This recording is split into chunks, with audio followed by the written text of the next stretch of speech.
l'invité de la matinale.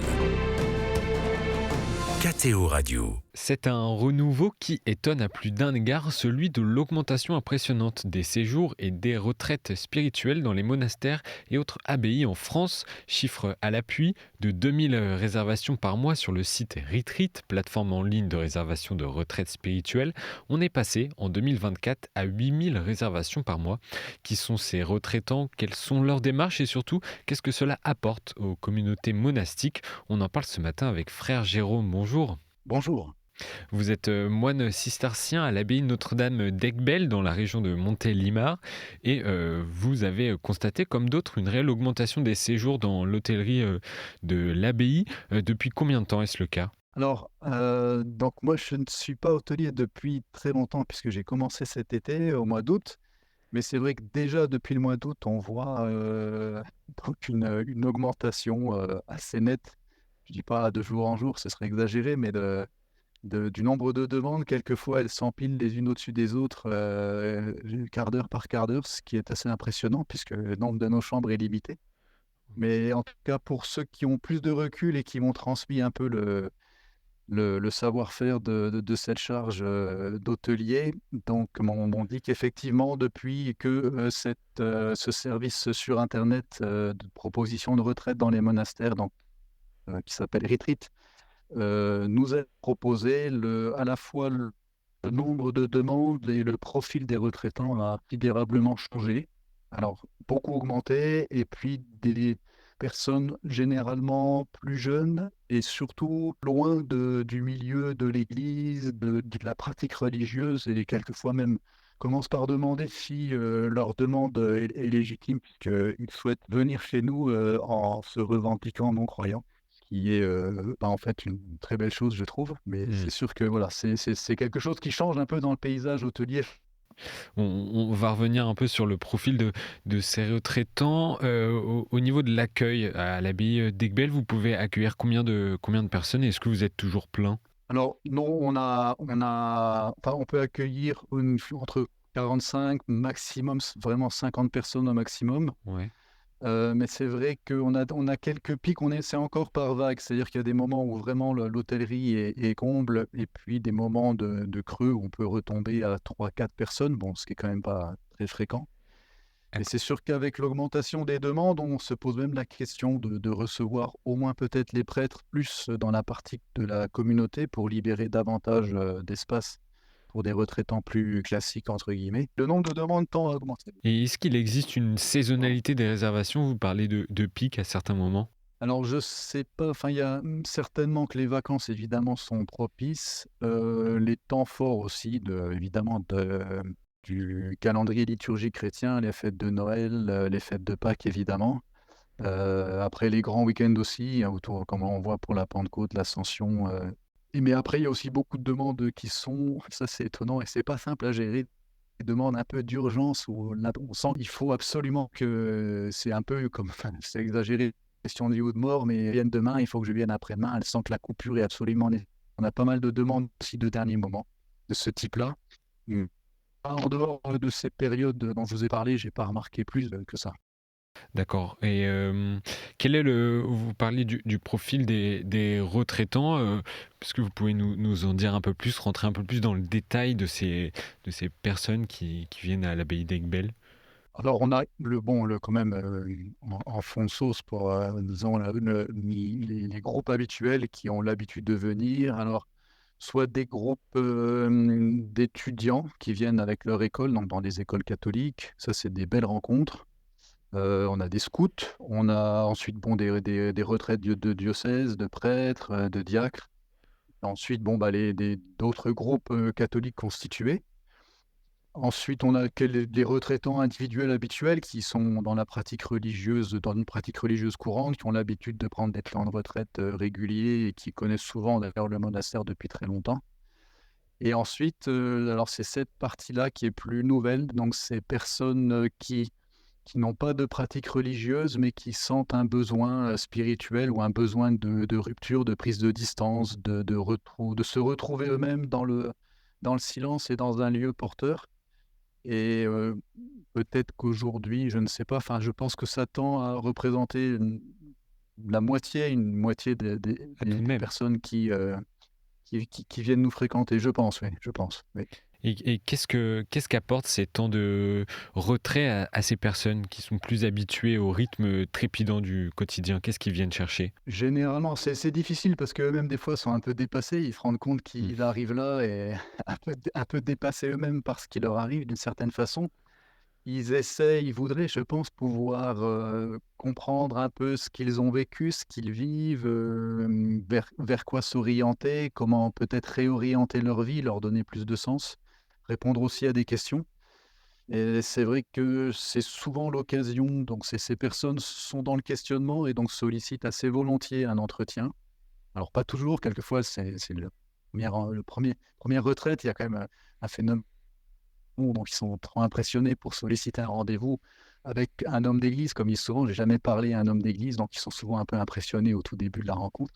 Alors certains n'osent pas faire le pas à la 1re retraite, mais c'est quand même assez fréquent que cette rencontre ait lieu et c'est des rencontres qui sont longues, qui se durent généralement entre 2 et 3 heures et extrêmement riches, et où en fait, ce qui est beau, c'est que, en fait, c'est toujours les mêmes questions. On revient toujours aux grands fondamentaux de la vie humaine. Qu'est-ce que l'homme? Qu'est-ce que Dieu, s'il existe? Quel sens a la foi? Et rentrer au cœur de la foi, voilà. Et ce qui m'impressionne énormément, en fait, d'abord, voilà, je choisir un discours pour parler de choses qui n'intéressent pas, donc je laisse venir les questions et c'est ça qui est beau, comme je vous le disais à l'instant, que ce soit généralement toujours d'une manière ou d'une autre, par un angle ou par un autre, avec l'histoire de chacun, les mêmes fondamentaux qui reviennent et on rentre très vite dans les choses de la foi.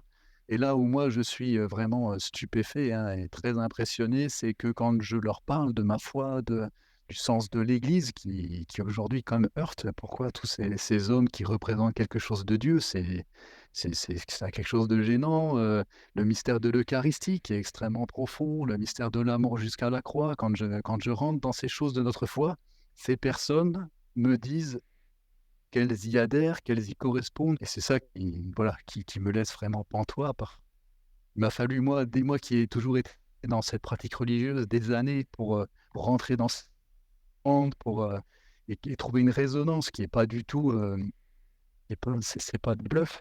Chez des personnes qui n'en ont jamais entendu même de si loin, c'est assez stupéfiant et voilà, hâtif devant, la puissance de Dieu qui peut travailler les cœurs et puis, et aussi la beauté de ces personnes qui se laissent déranger par leurs propres questions et qui essayent pas de les évacuer, d'un revers de la main et de les mettre sous le tapis. On parle à juste titre de la sécularisation de notre société. Qu'est-ce que cette augmentation des fréquentations dit de la façon dont l'Esprit Saint parle au cœur de chaque homme? J'allais dire, on peut pas, encourager la sécularisation de la société, mais on serait presque tenté de le faire parce que c'est elle qui nous prépare le travail. On arrive dans une société, je crois, qui devient pas loin, enfin qui confine un peu à la folie et elle a une perte totale de sens et je pense que c'est aussi ce qui pousse les gens qui se contentent pas de simplement, ce qu'on peut leur servir, sans se poser de questions, précisément à se poser des questions et à remettre en question ce mode de fonctionner qui tourne à l'absurde, tout simplement. Donc j'allais dire la société nous prépare le terrain, merci. Et ces séjours apportent aux retraitants et vous l'initiez, vous le dites, ça prépare le terrain.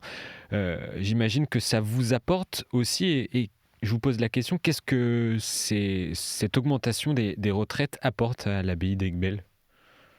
Non, je pense pas que les frères qui vivent au quotidien dans cette vie retranchée du monde qui est la nôtre et donc qui sont pas en contact avec cette réalité de l'hôtellerie, je sais pas dans quelle mesure ils ont conscience à la fois de ce changement et de l'enjeu, de ce qui peut s'y vivre. Après, c'est sûr que la présence permanente, bon, soit des gens de passage, mais aussi des hôtes à nos offices, à nos côtés, est importante parce qu'on sent que, voilà, que beaucoup de gens trouvent dans un lieu comme le nôtre de quoi se ressourcer, retrouver Dieu, nourrir leur foi. Donc ça, c'est important, c'est encourageant. Et puis aussi, de cette présence, c'est aussi un encouragement pour nous, pour persévérer dans cette vie de prière qui a aussi, son côté un peu éprouvant dans le fait que nous nous consacrons à Dieu et donc qui nous a jamais, parlé, qu'on n'a jamais vu, jamais entendu, qui nous a jamais posé la main sur l'épaule et on lui a donné toute notre vie, enfin du moins on essaye de lui donner vraiment toute notre Ouais. vie. Donc les fruits de notre prière de la même manière sont aussi, assez invisibles. C'est rare qu'on sache, quelle est la portée de notre prière. On a beau prier pour la paix, eh ben, il n'y a que plus de guerre. On a beau prier pour un tas de choses et puis quand on a des nouvelles du monde, c'est on aurait envie de baisser les bras quelquefois. Alors c'est vrai que bon, les médias, n'ont peut-être pas non plus la bonne cible, formée d'éventuellement des possibles fruits de notre prière. Mais en tout cas, moi qui voir le chemin que Dieu fait dans les cœurs et comment il est capable d'aller rejoindre les personnes là où elles en sont, aussi loin qu'elles sont et de les conduire jusqu'à l'improbable, c'est-à-dire la porte d'un monastère, c'est quand même un peu fou. Et de voir ce magnifique chemin intérieur qu'elle peut faire, c'est magnifique, c'est très beau et c'est très consolant aussi et c'est vrai que ça donne, ben, des visages, en fait, des visages humains à ce temps et à toute l'énergie qu'on consacre, au long de nos journées, du matin au soir. Et une dernière question, frère Jérôme, en cette veille de Semaine Sainte, que souhaitez-vous dire aux personnes qui réfléchissent à passer un temps de recueillement justement dans un monastère? Qu'est-ce que vous aimeriez, leur dire? D'avoir l'audace, d'avoir le courage de suivre, leur questionnement intérieur et leur exigence de vérité. Je crois il faut jamais reculer devant, ce besoin que nous avons tous de vérité avec nous-mêmes, de vérité avec le monde, de chercher toujours les réponses à nos questions et je crois qu'on est c'est ça peut même être une souffrance, hein. Je me souviens d'une jeune femme qui en parlait comme d'une une belle exigence pour elle, mais aussi d'une grande souffrance d'affronter sans cesse ce questionnement intérieur et donc je lui avais donné quelques conseils. Elle m'avait dit: «Mais qu'est-ce que je dois faire maintenant?» Je lui avais dit: «Mais c'est toi qui sais, c'est Dieu qui te guidera et suis toujours cette voix à l'intérieur de toi, suis ces questions, cherche à y répondre, cherche la vérité, tu trouveras». Et ça, j'en suis persuadé et c'est certainement la c'est ça qui donne du poids à toute vie humaine et qui la conduit à des merveilles, je crois. J'en suis persuadé. Merci frère Jérôme pour ce beau message pour conclure cette interview et merci d'avoir accepté notre invitation sur KTO Radio pour parler du renouveau des séjours et des retraites spirituelles. Bonne fin de carême à tous les moines de l'abbaye de Notre-Dame d'Aiguebelle. Merci beaucoup. Merci beaucoup. Merci à vous.